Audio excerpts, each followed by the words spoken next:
On today's show, Taylor Swift is making Hollywood really, really mad because she has put her movie in theaters and it's breaking records. It's making Thanos cry.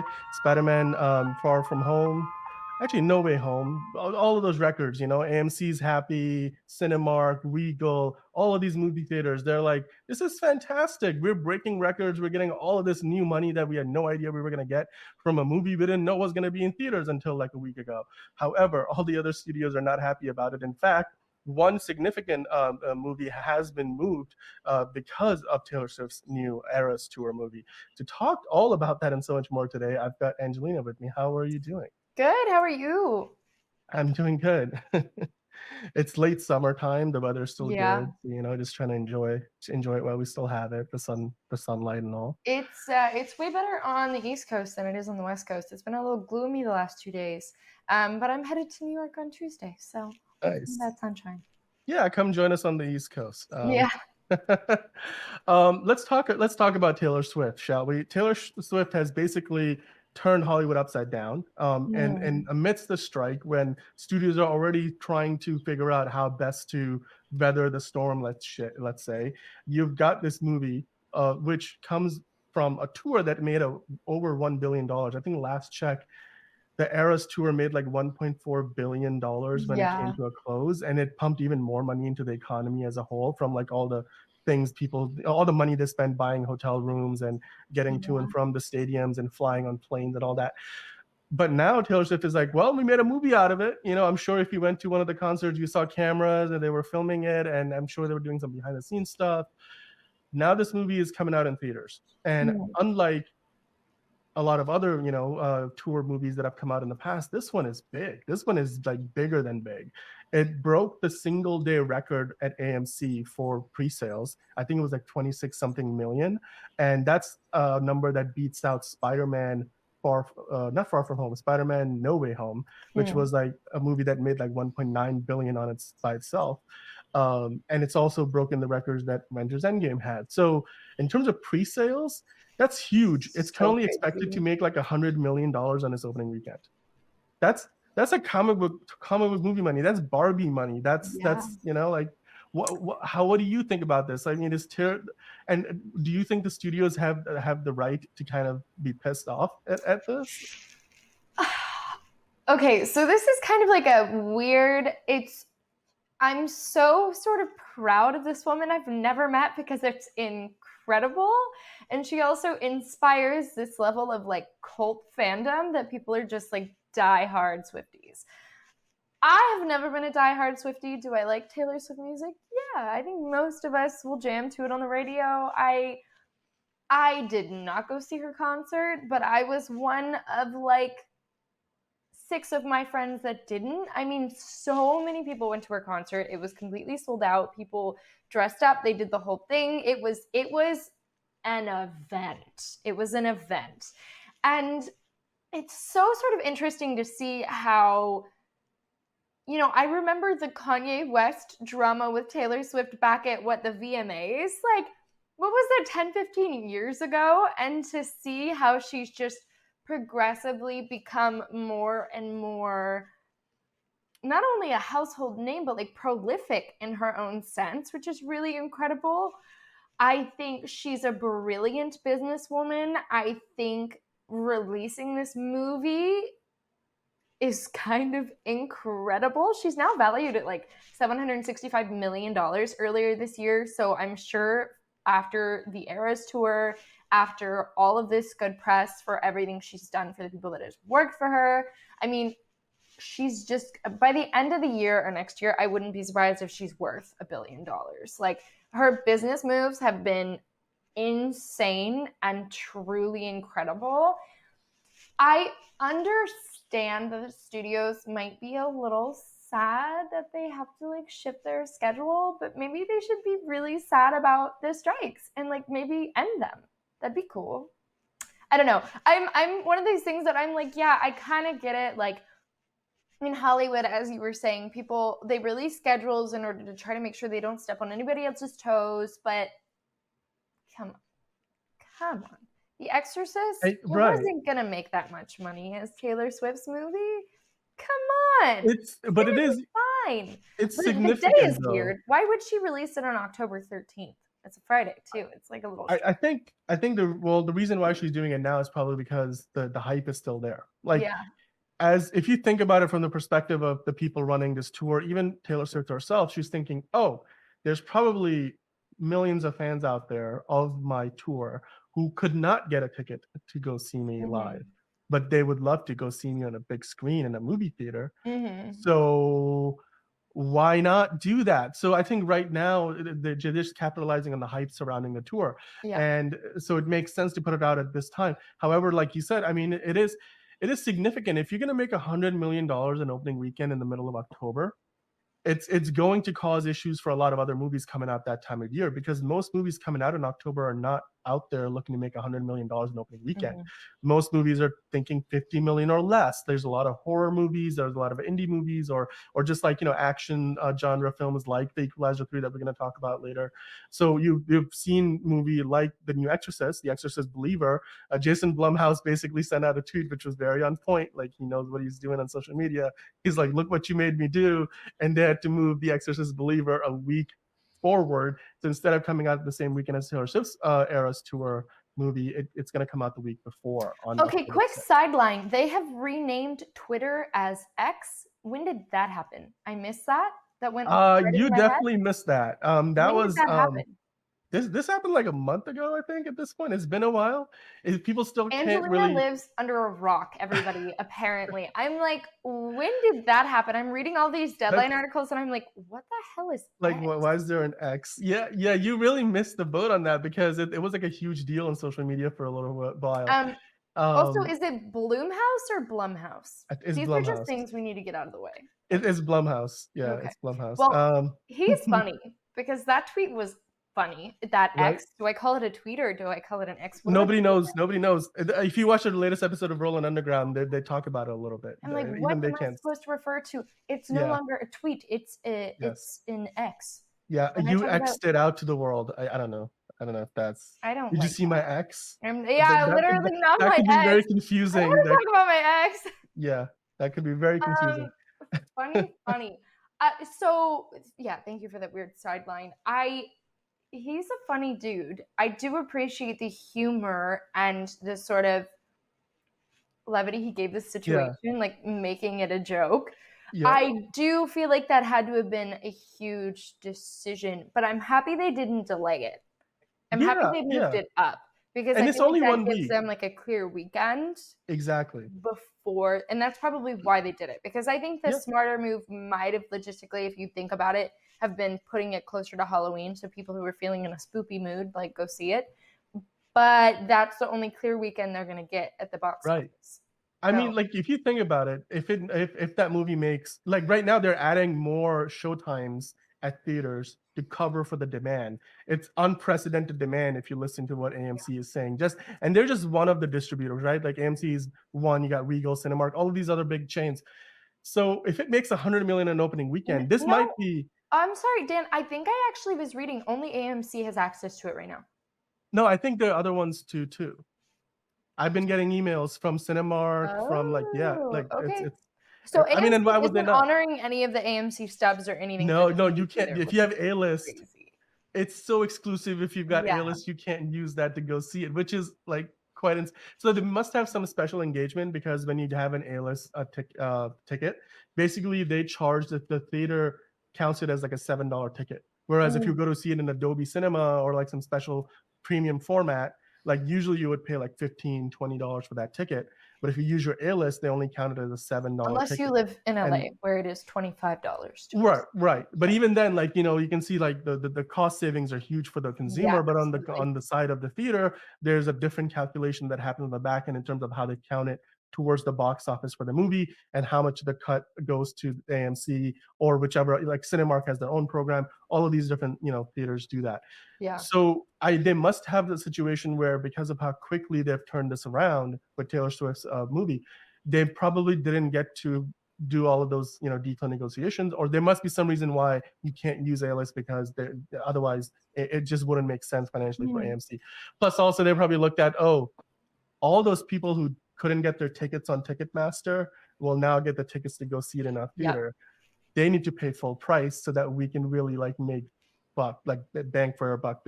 It's something that I don't think is going to be a big.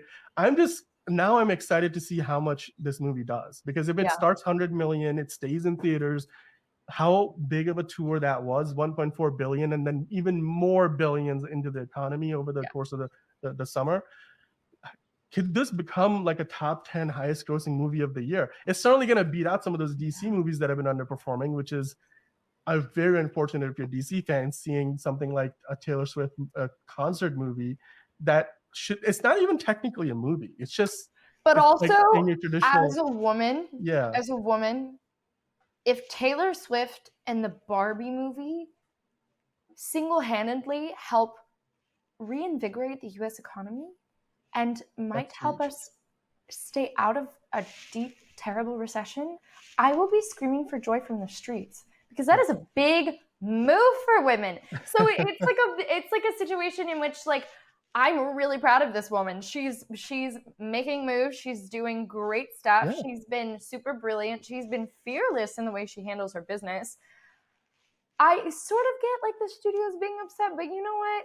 I don't really care about the studios. Yeah, I don't care. like it's. You know I mean, if you can't if you can't have your movie do as well as a movie that's not even really, it's like basically a concert movie, right? Like it's not even a movie. It's if you can't do better than that, then that's on you, right? Like it's Taylor Swift to just, and who I do not blame AMC and Cinemark and everybody for saying yes to Taylor Swift and saying we're going to give you priority access to screens and all the formats, because they're there to make money too. And you know what? If Taylor Swift is there to make money, they want to make that money. Good for them. I am really, really excited to see how it turns out. I'm gonna see if I can find some tickets, because I've heard that these are now like straight up selling out. They sold out And already. in the last few movies that we have gone to see, even this week, like the theater at best was half full. I feel like with Taylor Swift, anything, you can't hesitate. You just have to buy it. You just go for it. Full send. There's no coming act back. first, think later. Right. Yeah, exactly. Well, guys, let us know if you are buying yourself a ticket to go watch the Taylor Swift concert in theaters, the Eras Tour movie. And if you are going to go watch The Exorcist the week before, let us know what your plans are. And of course, if you're excited, leave a comment down below. Subscribe for more content like this, and hit the like button if you like what we were talking about. We will do this, and you'll keep an eye on this story. Let's see how far this movie goes and how much money. Let's see how far it can climb into the top 10. I don't think it's gonna quite hit Barbie levels, but I feel like it might, in its own lane, might do as well. Yeah, maybe. We'll see. Yeah. Well, fingers crossed. I mean, I don't think Taylor Swift has anything to worry about. It's T Swift, everybody. Come on, Swifties. Okay, so it's time to talk about The Equalizer 3. It's the third, as the title implies, the third movie in the franchise. Denzel Washington, Antoine Fuqua, who have been collaborating all the way back since Training Day, a movie that and Denzel, put basically Denzel Washington on the map, as well as Antoine Fuqua. But now they've been basically a decade in to this franchise. I believe the first movie came out in 2014, and the second one came out a few years later, and now the third one has come out in 2023. Angelina, I'm going to start with just asking you what you thought about this movie, because I have a lot to say, because I've watched the previous two movies multiple times, and I watched them back before I went to see the third one. I'm very invested in the franchise, but I do have like some critiques for it. But before I say what I gotta say, what do you have to say about The Equalizer 3? Okay, so I walked out of the movie theater thinking it was like an 8 out of 10, but that was like a generous 8 out of 10. And then I kind of, the more I went to think about it, I feel like it's like a solid 6.5 out of 10, or maybe a 7 out of 10. It just is like unnecessarily gory to a point that's like, why? I guess they were all like that, but I don't really remember that sticking out to me as much from the first one. Denzel Washington is brilliant. I love his little like McCall things, where like the napkin thing and his little additives of like clear OCD to McCall. But it didn't really feel like a new story. It felt like Equalizer 1, and I don't remember if I've seen the second one. If I did, it's not coming to mind. It kind of just felt like that story scrambled the formula, threw it into Italy, and then refilmed. That's I don't know. Yeah, It's kind of I will say, okay, so overall, this movie I think is probably the least strongest of the three. mhm, I still think the second one is the best of the bunch mhm. because, and the second one is the one that I've seen the most amount of times. That might be the reason why I think it is, but also I think I've seen it the most amount of times because it's the most watchable. It's also one of those movies where like these one thing I like about these Equalizer movies, no matter which one you watch, right? It's like it's kind of similar to the John Wick movies.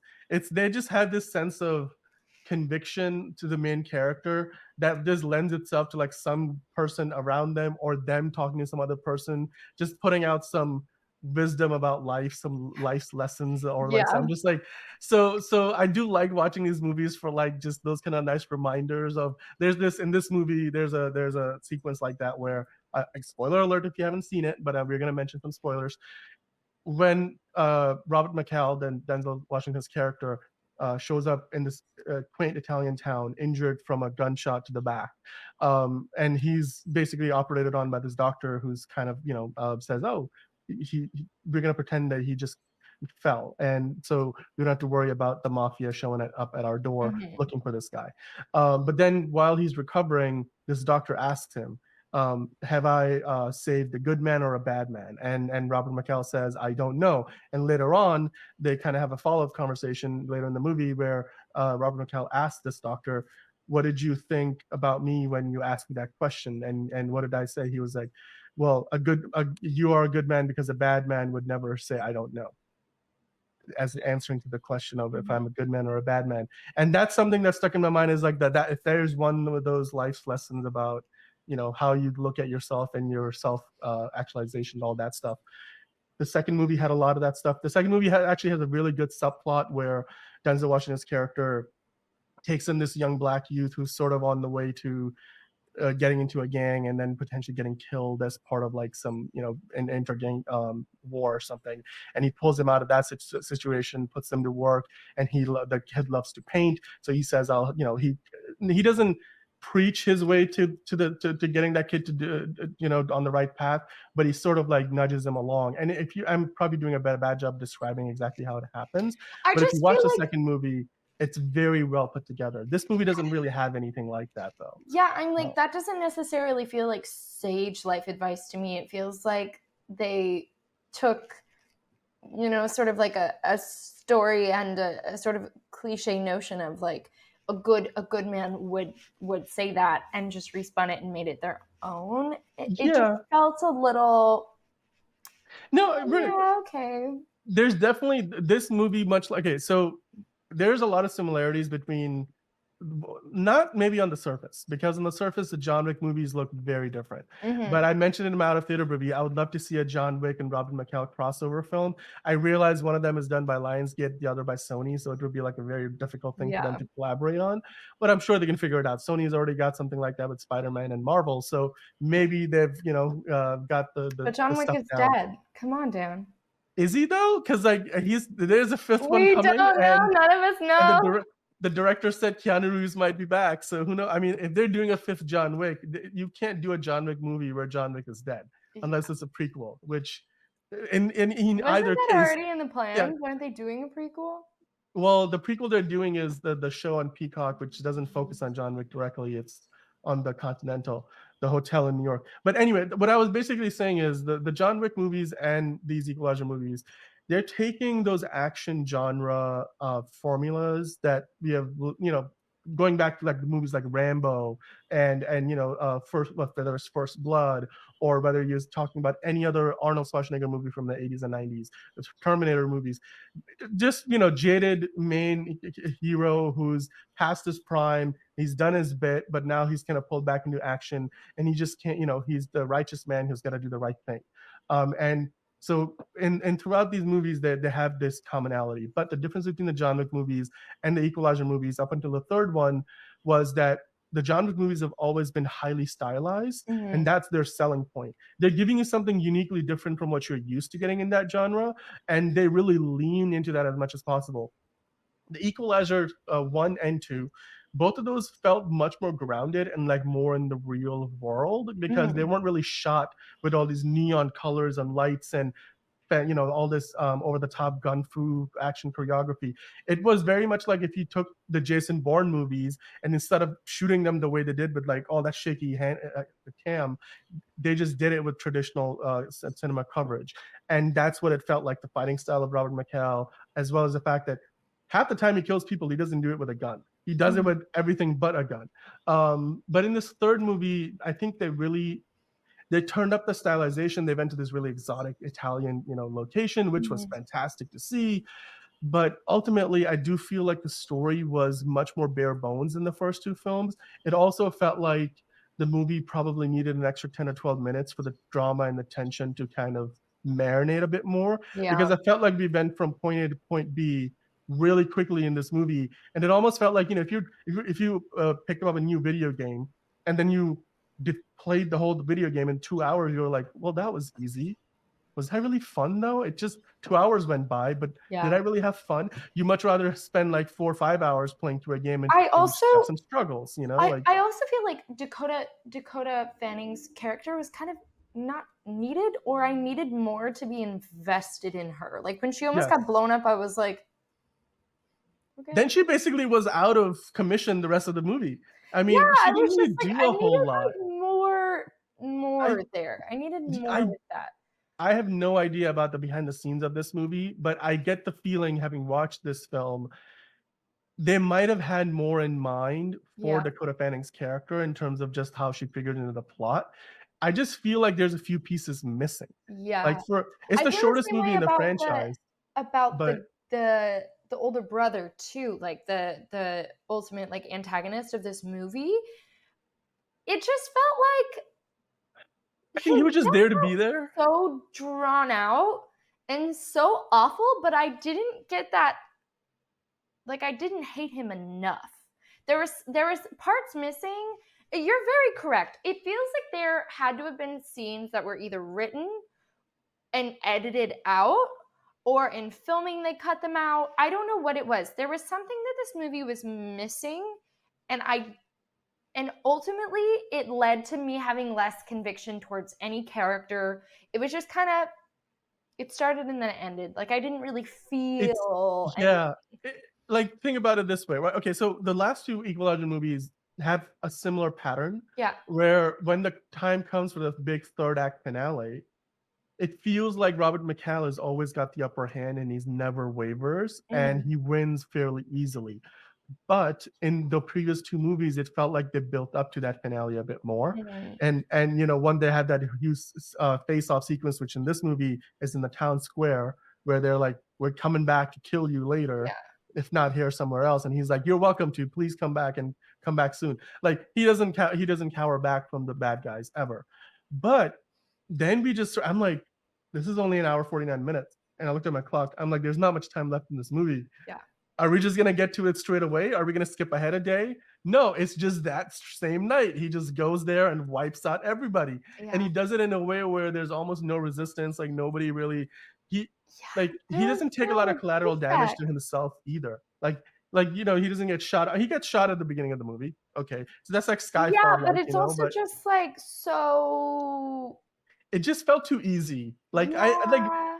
I just want to feel like he's in a bit more danger than he was throughout the movie. And I think in the first movie they were relying on the surprise, right? Because he's kind of unassuming. But now it's the third one, and we all kind of know that he's the unassuming, and maybe they don't know he's unassuming, but we know. So I needed more. I mean, and don't get me wrong, But I also, love myself a strong protagonist. yeah, I mean, but even in the first movie, like I really felt for that girl. We really saw how much she struggled. And I don't know why. And technically we got those scenes to like see these townspeople struggling, but nobody was like physically really hurt other than the marshal. And so something like just felt like disconnected there. Like it felt like dumb gangs. I don't know. It's like, hard. It's not dumb gang stuff, right? Obviously that'd be scary. If I was going through something like that, I'd be really scared. But like there was just something missing. Like there was a scene that like I needed to get to that point I that I really would thought have the been like, "Yeah, doctor. murder all those Yeah, people," and I right. didn't get it. There was still a sense of catharsis because the way that he goes about his business, like, and when Denzel's doing action, it's like there's a certain cathartic sense to it all Yeah. anyway. However, I do see what you're saying. Like, we never got like the doctor that fixed him up. Like, never, or like the girl who the lady who owns the cafe who really took an interest in him. I'm like, maybe she gets put in harm. Like, there wasn't Yeah. really anything significant to that level that happened.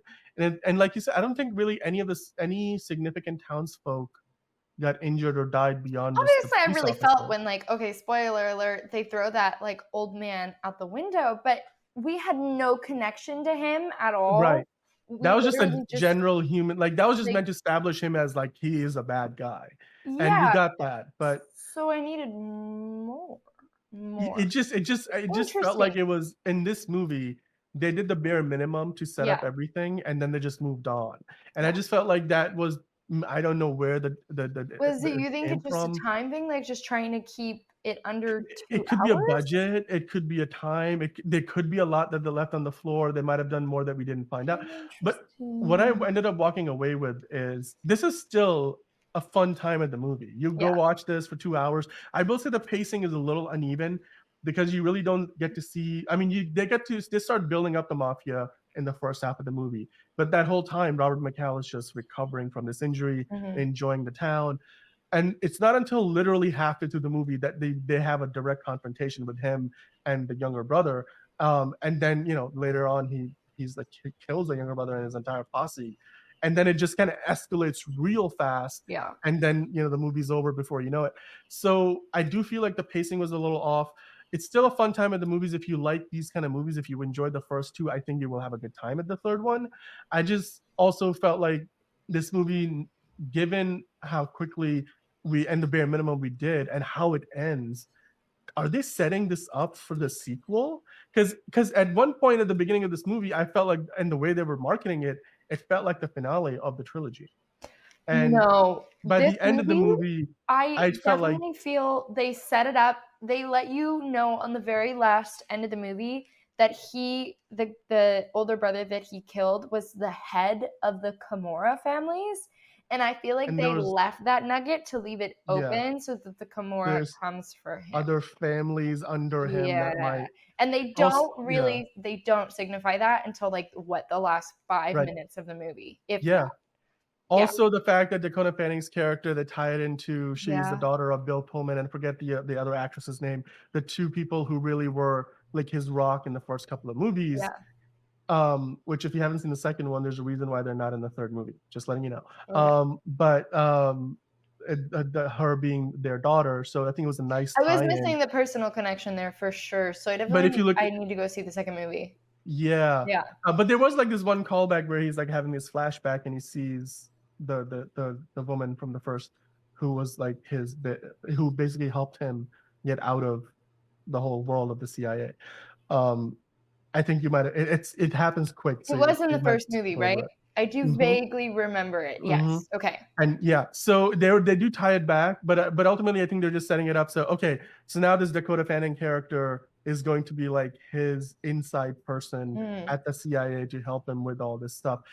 I will say that the best parts about these movies are the parts where at the end you see like the random stranger that he has helped, and then see the joy in their faces. In the second movie, he helps old, really old gentleman find his older sister who got separated in a Holocaust camp in Nazi Germany, mm, and so, and it wasn't even like he was looking for his older sister. He was just looking to get a painting of his older sister that they kept asking for proof. Like, is this really your older sister? mhm, Otherwise, it was getting sold for millions of dollars.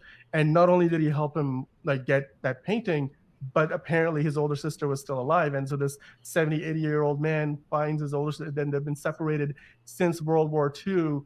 So there was just a lot of cathartic, like, just, yeah, joy in seeing that. In the first movie, there's elements like that. In this third one, it's with the money of yeah, this one person's lifelong savings that went away because these mafia people in this part of Italy were siphoning off the funds. All of that stuff, I think, is really the heart of the movie, and I felt like the second movie leaned into that a lot more than the third one did, where in the third one it just felt like they were tying up how the movie begins at the end by kind of going full circle, while setting it up like as in, okay, so moving forward, this dynamic between Dakota Fanning and Denzel Washington's characters is going to be an ongoing thing. So yeah, I mean, I am excited to see where this franchise goes Yeah. now, because I'm sure these movies are not expensive to produce. They're definitely not. Not a lot of visual effects. Most of the stuff is practical. There may be some gun or some explosion effects that are being done, but a lot of the stuff, they don't have a lot of CGI action set pieces. These movies are usually limited to a certain amount of locations, and you're not really paying a big cast. So I'm excited to see where it goes. I mean, if there's a fourth one coming in a couple of years, I'm gonna Yeah. buying my ticket and going to watch it. Like, what about you? No, I definitely will go see it. I'm hoping it'll give me a little bit more than what we got from this one. You know, it was a little. Yeah, I agree. Well, guys, let us know in the comments below what you thought about the Equalizer 3. Did you guys love it? Did you guys hate it? Somewhere in between. Do you feel like they set up a lot of stuff for future movies? Would you be interested in the John Wick and Robert McCall crossover? Because I know I will be. But let us know in the comments, and of course, like and subscribe for more content like this. Right now, we're just going to pivot over to a different movie, a very different kind of movie. So, Angelina, you went to see Bottoms. I Tell me did. all about it. What is this movie about? Did you like it? Was this a good time at the movies for It you? was Or so, and it's so funny because I had seen a friend post about it and she used the word unhinged. And so I walked into this movie and you immediately feel the level of unhinged. The jokes are all over the place. It is so funny. It is like setting itself up to be a cult classic for sure. It really was giving Heathers meets, gosh, what else did I compare it to? I said I think you Heathers compared it to meets Fight Club.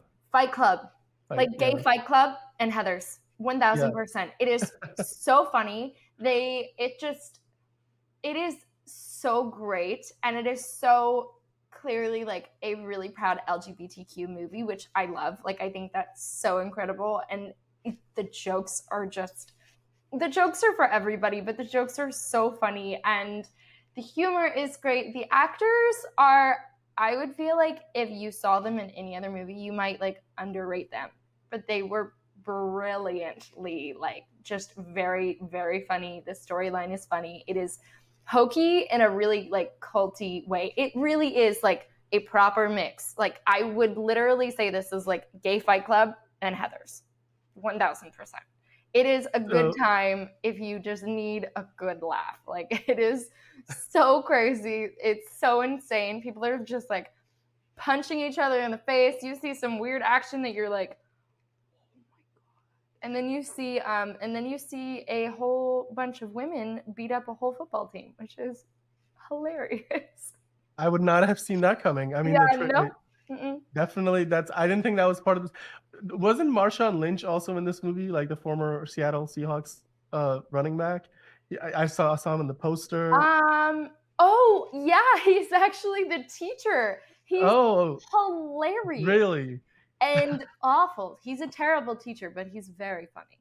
Well, I don't know how good of an actor he is either, but It kind of just, honestly, the form of acting, that's kind of what I say. Like, if the said unassuming in the sense of like, I would say if you gave these actors any other script, I don't know how they would perform. I don't. It's the script is very much like Super Bad. Does that make sense? Like, very, very. like it's hokey. It's not very believable. It's Yeah, it's okay. all Okay, hokey. It sort of like distends belief, but like you got to just go with it, and then just it's gonna go. the best Okay, time.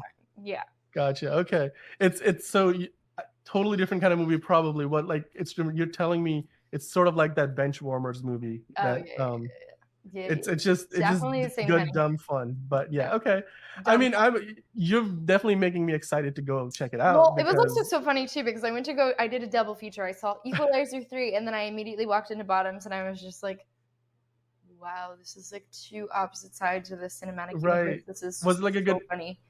palate cleanser or it Yeah, just for sure. After all of the yeah. blood and guts and gore and brains and intestine that I was seeing in Equalizer 3, yeah, definitely a palate cleanser. There is blood in Fight Club 2.0, though. Okay. Okay. Oh, Okay. or otherwise known as bottoms. Yeah, otherwise Yeah, known as the bottoms. Yeah. bottoms. All right. Well, hopefully, this movie does make some of its money back. It's an indie release, Mhm. basically. I think MGM is putting it out. It doesn't probably need to make a ton of money to make back its I budget. think Elizabeth Um, Banks directed it, and I think she's an yeah. executive producer, which is kind of cool. She's been coming out with a lot of stuff lately, which is great. Yeah, her directing career is really, I mean, she's been Yeah, taking off, and whether it's TV or movies, and she's a producer and a director. She's one of those people who has really done a good job of transitioning from being an yeah, on-screen talent to being behind the camera. But yeah, this is a good movie that I think if you're out there looking for something else to watch that's very different from a yeah. movie like The Equalizer 3, then this is definitely worth checking out. And let us know in the comments below, guys, what did you think about the Bottoms? If have you seen it? Have you got plans to go see it? Are you gonna go see it now that you've seen this review? And let us know once you do go watch it what you thought about Bottoms. Of course, like and subscribe for more content like this. We will keep talking about more movies. There's so many more movies to come out this year. We're gonna be talking about I them feel like every week. Bottoms was also giving like a little bit of Kenergy, which was very funny. It's Energy. Oh, honestly, I that's feel like you should go watch Barbie yeah. and then go watch this because Okay, it's if you hadn't sold anybody yet, I think with Kenergy. that It's giving statement, you Kenergy. have sold them now. Yeah. Hmm. Hmm. For sure. That's awesome. All right, so let's pivot over a little bit right now. Let's talk about the MCU. So this week there was some rumors going about, and then there was a tweet put out by like an MCU An scooper. X. An X. Um, hmm? An X, not a tweet. An X. Well, I refuse to call it an X because that just screws. I'm like, So I don't know what the funny. concept of an X is. But basically, She-Hulk might be getting a season 2. And we found out that they were prepping to go into pre-production on season 2, but of course with the strike there hasn't been any work going on recently. But once the strikes are over with the WGA and SAG, season 2 of She-Hulk will go into production, or at least back into development. What do you think about this? Well, A, did you even watch the first season of She-Hulk on Disney Plus? And then B, are you going to be interested in a second season of She-Hulk? No and no and no. No, so I actually saw like 1.5 episodes of She-Hulk, and then I was just like, I'm okay. I'm good. I don't need that. Not for me. It just felt like it was like trying to be funny, but it just wasn't funny. So it just wasn't worth my time. Also, in a time of like so much MCU content that had come out, I was more focused on getting caught up on all of the MCU content that I wanted to watch versus wasting time on this. It felt like a waste of my time and energy. I Yeah, agree with you yeah, wholeheartedly on all fronts. yeah. Because the I, first season, okay, you know what bothered me the most about this is they said that this was going to be like a comedy procedural kind of a show. And then Jessica Gao, who was like the showrunner, and then the other writers, like they came out and said like, oh, we started doing that, but we don't really know how to write comedy right. or that stuff. So we Okay. kind of then lean into our strengths. And so that immediately to me was like, what? So you're just basically Yeah. telling me that you're not qualified to do the job, Yeah. but you kept on doing it anyway, and then you somehow feel comfortable enough to say Yeah. that publicly. And I mean, those things don't in the world of the internet, that those kind of comments will never age well. Plus the show itself, I mean, the first episode was kind of promising. Then from that point forward, there were very few highlights of the rest of the series because A, like you said, it wasn't very funny. I just think like if you're gonna do a season 2, then the first thing you gotta do is clear out that writer's room. Yeah. You need a new showrunner. Whatever premise they promised us is not what we got from the first season. And so Mhm. if anything, the least they could do is give us that premise and deliver on that promise. And in order to do that, I think they need a better writing team, because if they're gonna make it funny, then they need better writers who know how to write good, funny television. And also, even the small things, like when they were doing those fourth wall breaks, where Tatiana Maslany's character, Jen Walters, like looks at the camera and just says something weird comment. Every time it was cringy. It wasn't funny. It was cringy. And I'm like, I don't know how many people really successfully pull off fourth wall breaks. Like I've had directors on projects that I've worked on before do it, and I'm always kind of like, they always sort of add it's it in tricky. as like a just Yeah, maybe if I want to use it, and I'm like, really? Do we have to? Like, are you for sure? it's Do very, you? very. I feel like Deadpool does it pretty well. Like Yeah, but honestly, that plays into the whole of the Deadpool character, like yeah. his sort of Which commentary. in the comic book, She-Hulk and Deadpool are very similar in that sense that they very regularly do fourth wall breaks. I just think the creative collaboration between Ryan Reynolds and the writing team that he has on his Deadpool movies have got their stuff down. Whereas here, there was clearly both a disconnect between the writers and the actor. And then I just think the writing was terrible because if you just write down what she was saying in her fourth wall breaks and you just look at the script, I'm like, this is not good. I don't care how good of an actor you are, you can't really pull it off. Yeah. It's just not funny. So, not to, I mean, this is something you found out right before the show. How at the end of the first season of She-Hulk, you find out that the Hulk has a son, which was hinted at earlier in the season. And then Scar is there, and he's of course a Hulk too. Where do you go from where they left this thing off? I mean, did you even like the character design of Scar? So I didn't watch that. I mean, you like sent that to me, but I didn't see that whole season. But we had sort of an interesting conversation before we started the show today about the rights to Hulk. And it really makes me wonder because I feel like almost everyone feels this way about She-Hulk. I don't know if I've talked to anybody that was like, yeah, that was a great show. No, I haven't heard that from anybody. I've heard people that are like, yeah, I watched it. It was kind of whatever. Or, yeah, no, I didn't want to watch it. Or, no, I'm not watching that. Or, no, absolutely not. And I do have to wonder if they're only continuing with this in order to further the Hulk storyline. But that's not a good enough reason to continue on with a show that nobody wants. Yeah, because they don't want to pay Universal money to distribute a Hulk movie because Universal has those rights. They're like, well, right now we don't have Avengers going, and we don't really know how much a part of the Avengers Hulk is anymore.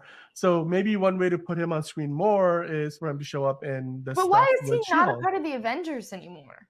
Like, I'm speculating. But I'm just saying, like, even that doesn't make sense. Like, I feel like the Hulk was always kind of like the outcast of the Avengers. But even with that being said, like, he's one of the only fucking. Excuse my language. Sorry, guys. He's one of the only Avengers left standing alive. Right. You can't like get rid of him. Like, but they've depowered him a lot. You know, like in terms of he was the nuclear option in the first Avengers movie. Yeah. You know, like when he shows up, that levels the playing field with this army of Chitauri that are invading New York. Kind of like made him. But he's sort of become this joke ski character. Even in the She-Hulk, like every time he showed up, half the time he was the butt of jokes, or it seemed like a lot of people had this complaint that She-Hulk, like Jen Walters, learned how to be a better Hulk in a few days than seemingly Bruce Banner did, like over the course of many years being the Hulk. And they're almost equally as powerful, which I'm like, I don't care about the power levels as much. I just think that the Hulk has been mistreated as a character. Yeah. Like you got to treat him with a certain level of awe and grandeur and this awesome thing that the Hulk is. But in the MCU, he's just like, oh, that now we give out like a Hulk on every street corner. Like there's Hulk, there's Scar, there's She-Hulk. I'm sure there's more we don't know about. Like, you know, it's like who's the mother of Scar? Like you mentioned in our conversation before the show. Like all of that stuff is happening off screen. We don't get any of that. But also, like, why is Scar? Is he a full-time Hulk too, or does he turn into? I don't know. We got like one shot of him in the last season of the show, where in the last episode he's like, "Hey guys, meet my son, Scar." That was literally it. And I think that maybe there's CGI budget questions about the legitimacy of procreation in that form. Like, what? Unless he's having like with another monster, I have questions. I think you're going a lot deeper than the writers ever thought of. I need to know. It doesn't make sense. If vampires technically can't have babies, why can the Hulk? Like, what? You know, these are the exact questions. This is the exact kind of like surface level thinking that I feel like the MCU writers have been doing throughout Phase 4, where every time they come up with some new huge world changing concept, they don't think about the consequences if you try to like just play it out a little bit more than you did. Yeah, and like think it through. Well, because what does it technically mean? When you sit down to pitch a story, whether it's 1 season or 2 seasons or movies, usually you speak in terms of not 1 movie, but 2 to 3, because that dictates how you film this movie and put it together and do this. And that dictates this first season, how it ends in order to continue moving. It's not a season by season basis, because then you get this sort of disconnected story that we had in the beginning before Marvel really did its like full Marvel reboot. You know, this sort of disconnected story that the DCU is trying to reboot now. When you do everything by movie by movie by movie, trying to see it, there's no way it's all going to fit together. There's going to be too many issues. And so it just feels like people aren't thinking it through all the way, but either that or they had all the resources to do so. I mean, Marvel is, for all intents and purposes, the most profitable studio in Hollywood today, Marvel Studios. And so they have more resources than just about anybody to get the best of the best talent, put in the best of the best effort, and do the best of the best quality assurance work to make sure you don't put out trash that doesn't make any sense. And unfortunately, I just feel like we've been getting a lot more of that recently than we should.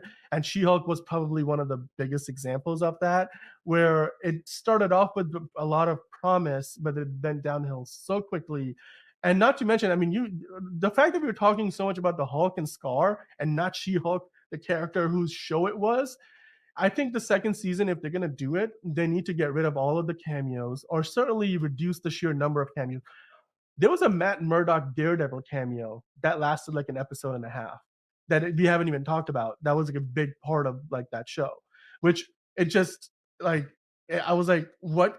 How exactly does this tie into the story? Because there wasn't really, by the end of the season, I didn't even really know what the story of that season was, because they just went in 100 different directions. They fleshed out some of the secondary and tertiary characters more than they fleshed out the main character in that show.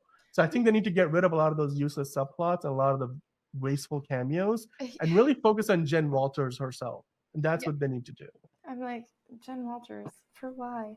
But no, I mean, yeah, even with Daredevil, I have trust issues because I loved that Ben Affleck movie. And instead of taking that, they gave Jennifer Aniston her own Elektra movie, but it didn't even tie into the Daredevil movie. So it was very confusing because it was technically the same character. I have trust issues with this character, like the Daredevil. You know what? It's not Jennifer Aniston. What's her name? Jennifer Garner. Sorry. Garner. She's coming back in the Deadpool movie as her version of Elektra in Deadpool 3, which I love because she was awesome. But I have so many questions about the continuity, because they took Daredevil and they introduced Elektra, but then they gave Elektra her own movie that didn't connect at all to Daredevil, which didn't make sense because they came out none of that was part of the MCU either. Like, it's all the new Daredevil that they're introducing is the one with Charlie Cox is playing, which he played on the Netflix show, and now it's kind of coming over to the MCU.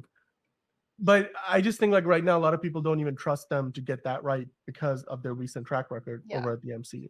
And Marvel, I think if they are going to take another chance with the second season of She-Hulk, they really do have to make sure they get this right, because people are starting to lose their patience. And at this point, you can do more harm than good if you put out another season of She-Hulk like the first one that we got, without knowing what comes after. Exactly. Or like just thinking through the consequences of some of the decisions they're making with them, some significant characters like the Hulk in the story of the show.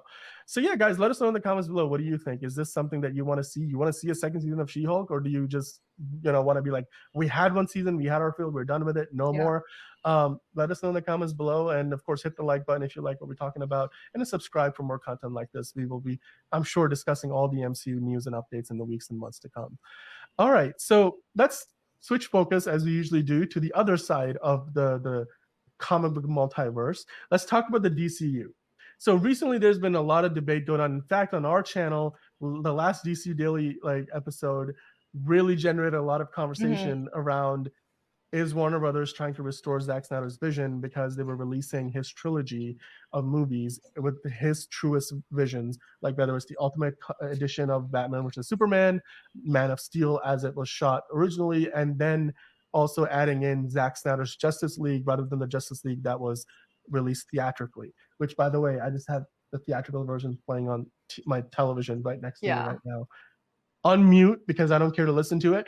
But I personally think that move from Warner Brothers was more meant to kind of call it a day and say, we made peace with the idea that Zack Snyder's moved on. We have moved on from these movies. You guys can collect them and then have them for posterity. And now we move on to what we're gonna get from James Gunn. Mhm. But I wanted to ask you, because I feel like it's a question worth asking right now, because seemingly everybody, if you go by the comments on our last video, Mm. everybody is still having that argument about, and you may land on one side or the other, you may still be in the middle. Who is a better fit for the DC franchise as a whole? Is it James Gunn? Is it Zack Snyder? We have got Zack Snyder, who's done a lot of his stuff, and at this point is probably done with the franchise. Most likely is done with the franchise. And then we got I James Gunn, who's I just just walked into the door. I feel like there hasn't been enough from James Gunn to dictate that yet. I don't think. And it's also interesting the timing of they released this and then James Gunn finally released the new DCU slate, which is interesting. Um, I guess good marketing. They're really staying in the news. I feel like there's something new from them every Well, single James week. Gunn has been very active on social media. Like the Yeah, full slate announcement, I believe, was made in like January, and then since then they've just been adding more yeah. context to everything. And recently, like he mentioned, oh, the new continuity of the DCU, the rebooted universe, doesn't start until Creature Commandos, which is an animated show coming out next year, Mhm. and then the first movie in the new universe is going to be Superman Legacy. So everything before that doesn't really count towards the new canon of the new Yeah, universe, although it's still confusing because we still don't know who's going to get recast and who's not. We know that Amanda Waller is not going to get recast. Viola Davis is coming back in that role. We know John Cena is going to continue to play Peacemaker, which James Gunn made a season of, and he's going to make a second season of that show for HBO Max or just Max mhm. after Superman Legacy finishes, which he's directing.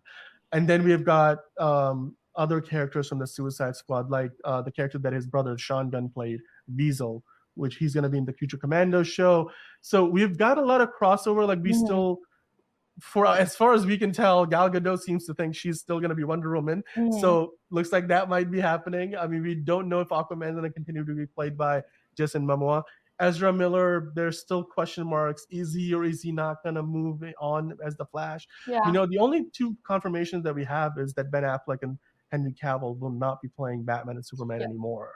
But they did announce that Robert Pattinson is getting a second movie. Right, part two, which So yeah, they confirmed that. not connect. It's like an Elseworld story, so Yeah, it's not really directly connected to the new canon, but it's gonna run in parallel to like the new yeah, DCU. which is interesting. Um, I didn't anticipate it actually. I didn't anticipate that. There also the new slate looks pretty interesting. It's definitely, I feel like they're doing a good job of trying to map it out and make everything more connected and give that interconnective tissue like MCU has previously done. And honestly, with James Gunn coming from the MCU, that makes sense. Um, I I mean, he took some if you listen to that announcement that they did, or actually I think they did a whole press conference. He took some shots at like Kevin Feige and stuff, saying, mm, "We all know what happens when we rush a movie into production and stuff like that." He was directly referencing to like maybe some of the recent MCU projects that yeah. have been undercooked, and he's saying we're not going to do that. Storytelling is going to be Which the I do main focus of the new love, universe. right? Because that was a Yeah, conversation that you and I have had repeatedly. It feels like MCU forgot how to tell a story and right. forgot that that is the most important part. So it's really interesting that James Gunn is making that exact comment of the DCU moving forward. It's this is what is our priority, which Yeah. I love. And it makes me definitely excited to see what's coming. I feel like until these movies start to come out, there's no way to know or no way to tell. Yeah. Zack Snyder, as we talked about before, I didn't really know the drama with all of that situation. It does seem like he was sort of underutilized It's and kind of like yeah, got stuck with like the butt end of something that needed to end anyway, yeah. which wasn't really his fault. So it feels like, but obviously James Gunn and Snyder had worked on stuff previously together. I feel like it was time to pass the torch in one way or another. And hopefully, if James Gunn screws it up, Zack Snyder will come back. It's that's a really interesting question to ask. Like, what would Warner Brothers do? Like, what does Warner Brothers Discovery do if the new DCU flops completely. Because by that point, like it would almost be too late. Like, not well, I think it would be too late to go back To and be like, oh, you know what? We're yeah, just gonna continue the old DC. Because like at that point, it's so dead and buried and gone yeah. and out of the way that it's even more difficult to get. And it's not like Ben Affleck and Henry Cavill are sitting at home waiting to get the phone call to come back in those characters. They're on to doing other franchise work and they've got like lots of plans. Ben Affleck's got his own production company with Matt Damon. They're doing a lot of projects there, including the movie that aired that came out on Amazon Prime this year. We have got Henry Cavill might be doing he's got like 3 other franchise movies like Warhammer I think was one. I was it Highlander? I think he might be part of a new Highlander reboot. Of course, Interesting. yeah, like Henry Cavill's got plenty to keep him, and for all we know, he might be the new James Bond. Who knows? Like it's so. I will say this though, like Zack Snyder took a lot of flack for his movies like not doing very well, but ultimately, when you look at the financial numbers for the movies that came out during his stewardship of the DC franchise, they all made money. Yeah. And you can't really put the Justice League from 2017 on him because he left that movie well before it, Mhm. we got to the final version of that film that theatrically got released. And as we know now, more than half of the theatrical version was reshot by Joss Whedon Yeah. under strict notes, and which I think Joss Whedon also kind of got screwed, despite the fact that he had some irreprehensible conduct on set that we know about now. He was put under pressure to deliver some very unrealistic results. Yeah. Like they asked him to reshoot a $300 million movie in 2 to 3 months, do the visual effects, redesign half of the film, Insane. and release it on the same That's crazy. day as it was originally scheduled, which for a director is like hell. I Yeah. can only imagine the kind of stress that even he would have gone through. But regardless of how you look at that movie, and then you look at the Zack Snyder Justice League, which came out on HBO Max, it's 4 hours long, but it's that movie. If they had just let some version of that, maybe a 3 hour version of that in theaters, it set up like 10 other movies as spin-offs to continue the Yeah. franchise. So there was definitely a future under Zack Snyder that they could have followed through, but I think now it's too late in 2023 to kind of go back there. Zack Snyder's got a Yeah, huge I feel deal with like that Netflix. was a decision that they made years ago I that think just it's too needs to late. go. Yeah. Yeah. And as much as I would love for them to continue that story, I just think with Zack Snyder, with Rebel Moon, that's got 2 parts coming out on Netflix starting next year, as well as the Army of the Dead franchise that he's a part of. He's getting to do everything he wants to do with a lot of creative control as an auteur without seemingly a lot of interference from the studio, in this case Netflix. He's living the dream. I mean, Yeah. I don't know if he even wants to come back to Warner Brothers and be under the knife like he was for all those many years. And not to mention, he lost a daughter during the filming of Sad, the yeah. last Justice League movie. You can only imagine if he comes back and works on DC, that's going to play on his mind. And I think even just from a sense of getting closure and moving on from that part of his life, he maybe doesn't want to go back to DC again. Yeah. And as far as James Gunn goes, like you said, everything is ahead of us. We haven't really Yeah. seen much from him. He made the Suicide Squad, which is a good movie, but it didn't make a lot of money, but it was well received. Peacemaker was the biggest show in the world when it was on air. He's gonna do a second season. James Gunn co-wrote with Zack Snyder. I think it was called Dawn of the Dead, back in 2004. Yeah. So Zack Snyder directed that movie, co-wrote it with James Gunn. So they've worked together before. They're friends. They've mentioned multiple times on social media how, like, on one of the third Guardians of the Galaxy movie, the stunt coordinator that James Gunn hired was on recommendation from Zack Snyder because Snyder had worked with him before, and he asked him, like, is this guy good? And then they worked together and so on and so forth. So they clearly, I think, are leaving the door open to maybe future collaborations. Maybe there's a movie that in the future in DCU that Zack Snyder can direct. Mhm. But as far as the here and the now, I think we've got James Gunn. Let's give him a shot. We haven't Yeah. seen a new project under his regime yet.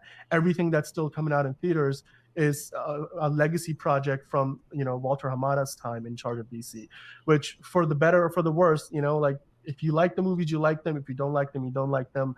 You can't blame James Gunn and company for anything because they weren't the ones who greenlit them. They weren't the ones who were there when those movies were in production.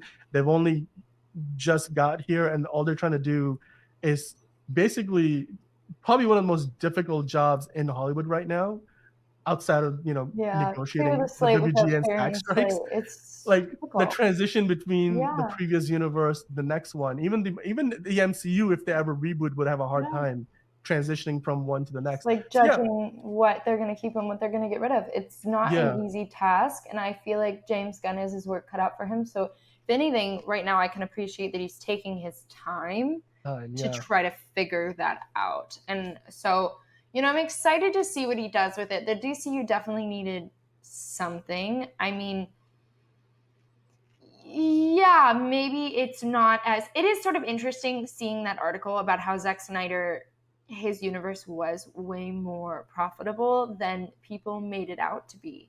It was All of his interesting movies, yeah. that the sort of the idea was that, well, Zack Snyder's universe wasn't profitable, and then an exec came out and he was like, that's a lie. It all made Yeah, money. It just didn't make as much money as they wanted it to.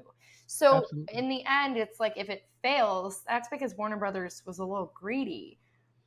Yeah, But also I think they wanted it to perform better than it did. I mean, yeah, underperforming is underperforming. Like yeah, if a movie underperforms and it happens multiple times, yeah, then you got to change focus. I just think that they probably made those decisions too soon yeah. rather than kind of sticking with what they had. Like if you look at those numbers, all of these, it's not until you really get to Wonder Woman 1984, which was during the pandemic, that they stopped making money, that they were Mm-hmm. really in the red.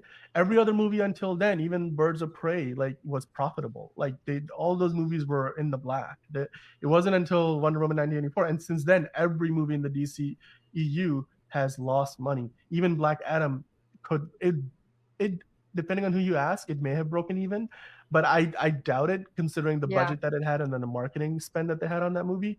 And certainly the Flash, Shazam, Fury of the Gods, and now Blue Beetle, which it's struggling. It's not even gone to $100 million at the worldwide box office, and it's yeah, already been in release for almost a month.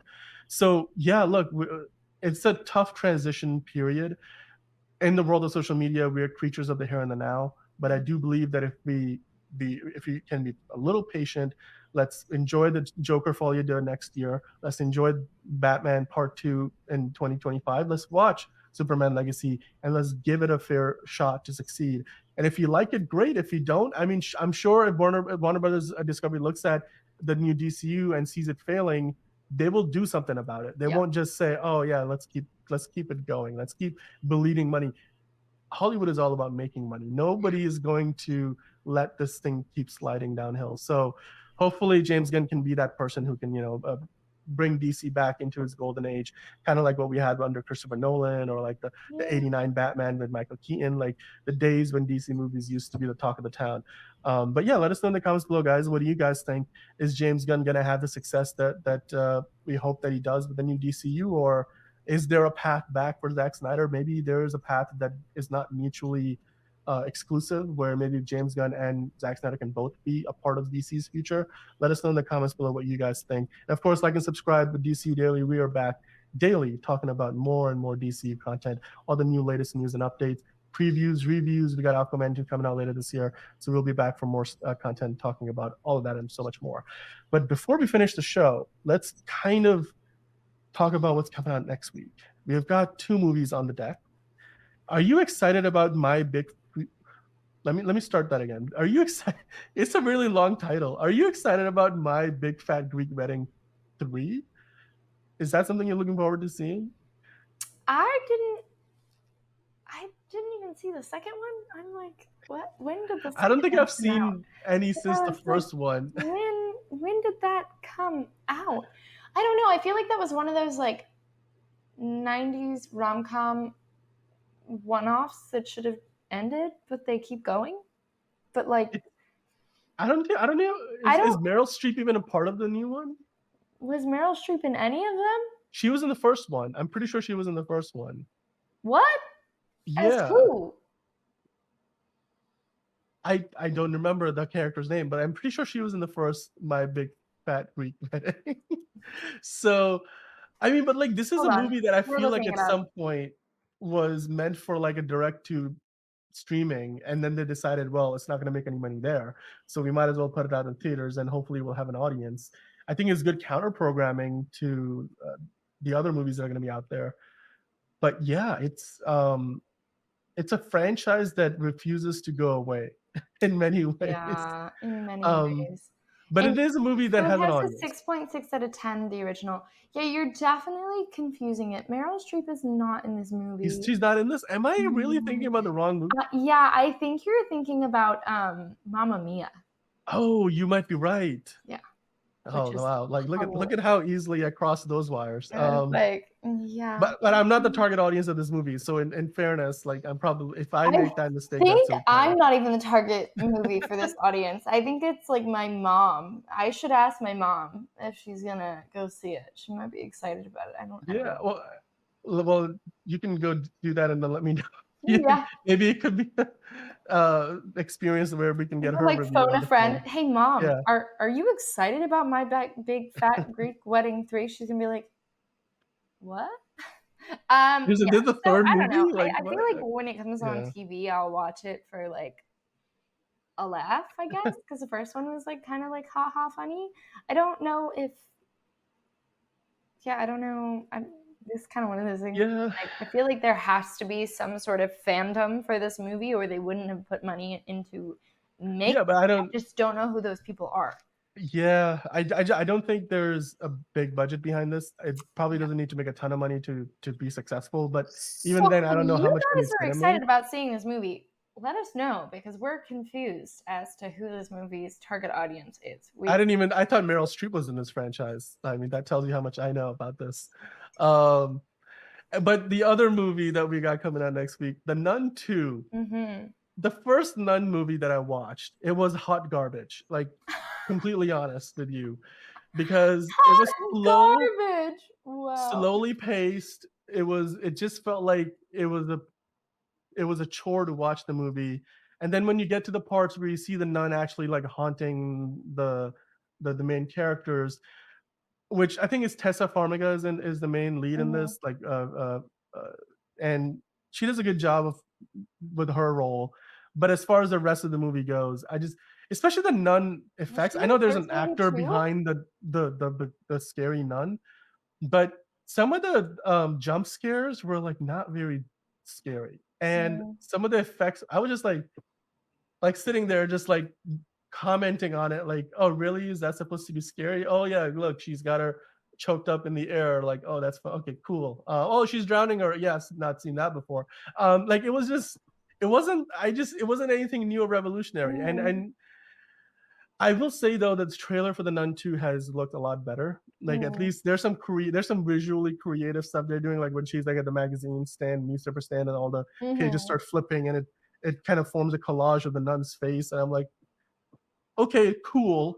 I don't know how much that's going to add to my experience of the movie. Yeah. I'm And like, then hearing all the payment issues, like with the actor who plays in the nun, mm-hmm. I'm sure you've heard, like, I think he's a he or she, like they were having trouble getting proper It's a compensation from she. Warner Yeah, yeah, Brothers. yeah. The actress who plays, was suing the company So for literally stealing. I don't know how that helps or hurts the situation. Yeah, It's I'm like, just I don't know.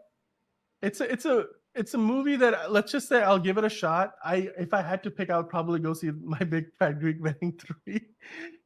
In my infinite wisdom, looking for Meryl Streep, and I'll probably never see Yeah. her in the movie. But The Nun 2 is something that I would probably go in kicking and screaming, and maybe like the last movie I went in kicking and screaming, I will enjoy it. But maybe I won't. I mean, do you think this is a movie that's worth checking out in theaters? Honestly, Halloween is coming up. I might just go see it. I might get a little pumpkin spice latte and go get my spoopy on. I love Halloween. So, the scares will get me into the Halloween feels. So All right. we might go check that out. Yeah, well, I mean, these are the movies that are on deck. The Mm-hmm. Nun 2. Let us know, guys, if you're gonna watch this film. Are you excited about it after the first one, which I thought was very lackluster? But yeah, there's so many more movies. I mean, Yep. you still got like the Mission Impossible. I think might still be playing. You got Blue Beetle in theaters still. Barbenheimer is still breaking records. Yep. Of course, Taylor Swift is about to come and blow everybody else out of the water. And we've got a ton of other movies. Yeah, Equalizer 3. I'm sure you still can go watch that. And Bottoms, a movie that you probably never heard of, but a movie that you're probably going to want to go see now. So, have a great, fantastic week ahead. Stay curious and keep watching movies for the love of movies. Keep coming back to us. We'll keep talking about more movies and so much, all the other news about the strike, everything else that's going on in Hollywood. We'll be back for more next week on Also Curious.